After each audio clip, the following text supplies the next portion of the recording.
ډېرې مودې وشو څوک نه راپاسي په عادرو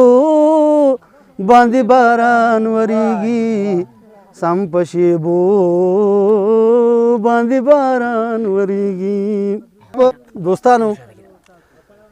دا یو غزل دی د علم خان علم صاحب او فرمایش یې کړی برکت د جان محمد. دې کسانو مې پرېږدي نه وایي چې دا غزل راته ووایه نو زه وایم که څه غلطي کوتاهي پکې وشي نو د هغې معذورت غواړم. دا غزل ډېر مزېدار غزل و زما خوښ شو نو او دا طرز هم څه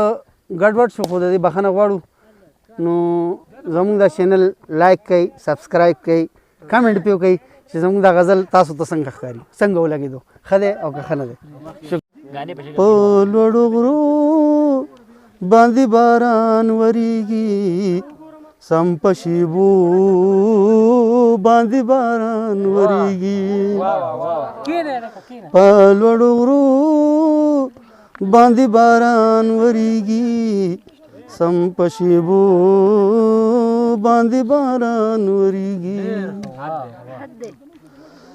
ستا په رخسار باندې قطرې پرتې دي ستا په رخسار باندې قطرې پرتې دي ستا په کمسو باندې باران وریږي سم په شیبو باندې باران وریږي. ډېرې مودې وشوې څوک نه راپاسي ډېرې مودې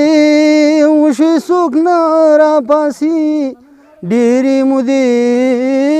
وشوې څوک نه راپاسي په عادرو باندې باران وریږي سم په شیبو باندې باران وریږي.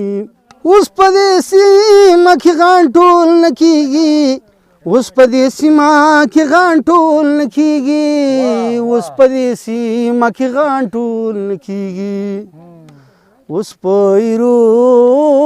باندې باران وریږي سم په شیبو باندې باران وریږي.